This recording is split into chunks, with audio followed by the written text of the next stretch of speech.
So Donald Trump is calling on his supporters to protest outside the courthouse in Lower Manhattan, where his hush money trial is being held. So far, his base has been a no-show. And as the New York Times puts it, the former president is not getting the circus he wanted. The paper reports there were only a handful of Trump supporters outside yesterday morning, and they were outnumbered by the Trump detractors who had signs about his alleged affair with an adult film actress. The former president tried to rally his followers with a long post on his social media site just before 7 yesterday morning. He would post later that the courthouse is completely closed down, which it is not, suggesting that the poor turnout was a plot against his supporters. Yeah. I actually, I'm going to go to Sam, but you first, Joe. I mean, I know that there's going to be this hearing before court resumes today about the gag order. And I just wonder, I mean, Donald Trump wants to be careful about asking people to come and rally. And I mean, the last time he was pushing people to show up somewhere, there was an insurrection on the Capitol. And he was saying, I'll meet you there. I just don't think he should be telling. I'm not a lawyer, but it seems to me that he might want to just go to court. Well, that's who he is, though. And not ask people to show up in his defense. Sam, after he was inaugurated as president of the United States, you could go in the White House for the next week. And usually when you're outside the press room, you can see all these different pictures. President with a young child, president with Marines saluting, president with this, president with that. Donald Trump put up pictures of the crowd from angles that made it look like he had more people at his inauguration than he actually did. So he's sort of obsessed with this stuff. I will say he told them to congregate peacefully. Maybe that's where the misstep was for Donald Trump, because nobody showed up. And so it's maddening to him. Everything seems to be going against him. He's having to sit in this courtroom. I thought it was fascinating last night on Fox News. You actually had Fox News hosts complaining that he was too old. He was a 77-year-old man. Who would make a 77-year-old man sit down all day? That's what a lot of 77-year-old men do. They sit down all day. They watch the Atlanta Braves. I know. My dad was one of them.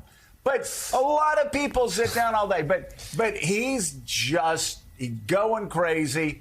And to add insult to injury, of course, he's being outnumbered by people that are having, his supporters are being outnumbered by people that are holding up signs talking about porn stars and time in prison. Yeah, I mean, he doesn't have Sean Spicer this time to go out there and tell everyone that it's the biggest crowd ever to witness a court case, right? And we can see it with our own eyes and ears. There are not that many people out there. Some of it may have to do with the fact that it's taking place in New York City. There are not that many Trump supporters who are there. Some of it may have to do with the fact that the last time he urged people to congregate on his behalf was January 6th. And certainly we know how that ended up, and certainly a lot of people have been arrested for their decision to descend on the Capitol. But I still can't quite get around the fact, and maybe Lisa could address this, which is the act of encouraging protests at the courthouse, of asking your supporters to make a spectacle of the court proceedings. To a degree, maybe not in legal terms, but to a degree, it seems like an act of attempted intimidation. And I'm wondering if that's permeated the courthouse at all, if the judge is aware of this, if there are ramifications or implications for Trump for doing things like this. I think, Sam, that those implications or ramifications sort of pale in comparison to the alleged violations of the gag order that we're going to deal with this morning at 9:30.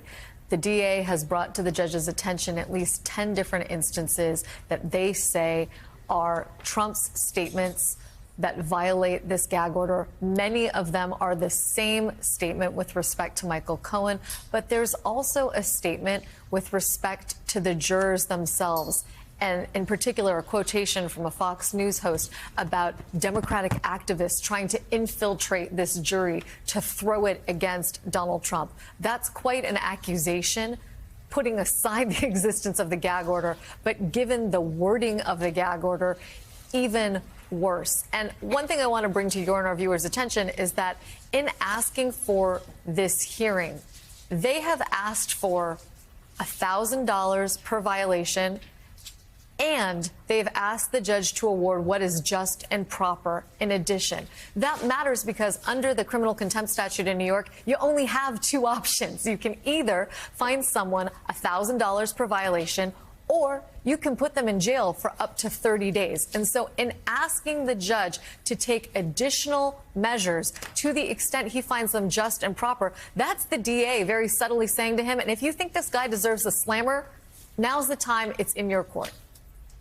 You know, Katty Kay, I don't want to run too far afield, but I promise we will get back to this point quickly. But I remember in 2016, opinion page editors had to cut down on the quotes about that columnists would want to bring into their columns from William Butler Yeats' The Second Coming and apply it to Donald Trump, and especially the line that the best lack all conviction while the worst are full of passionate intensity. And that was, it seemed very applicable in 2016, but I actually thought about those lines when I saw Trump whining about the fact that basically nobody cares anymore. This isn't even Elvis 77. It's like the tour buses rolled on and people just don't care. I don't see the intensity, but I will tell you, I see a lot of exhaustion from people who voted for Donald Trump in 2016.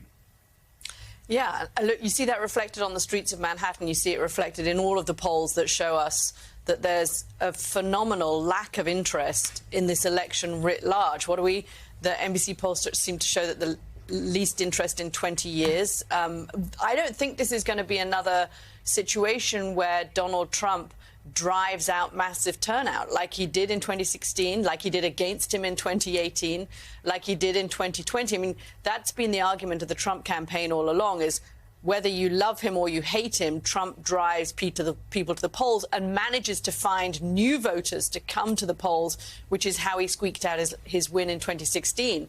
Well, if that's the model that they're looking at in 2024, it just doesn't seem to be there.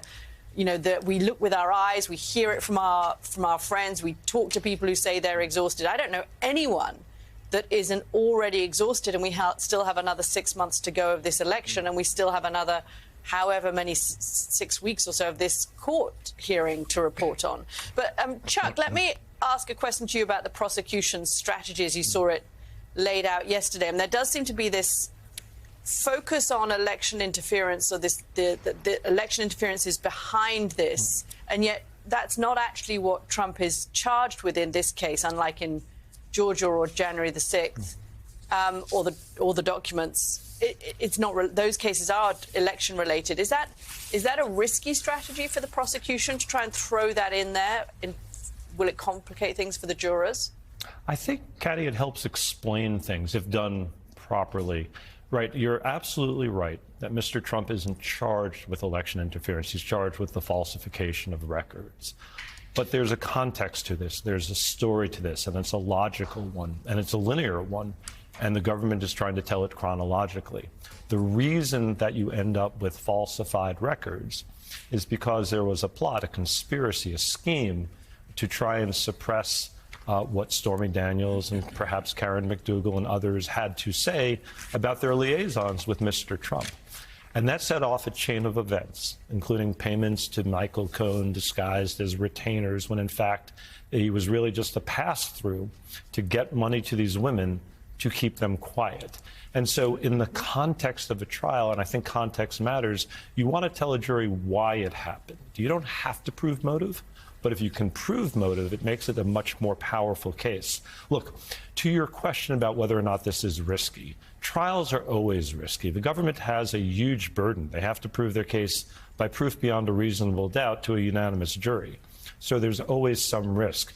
But if you can explain why things happened and tell it in a chronological fashion, I actually think that makes a more compelling story for a jury, one that is easier for them to latch onto and to follow.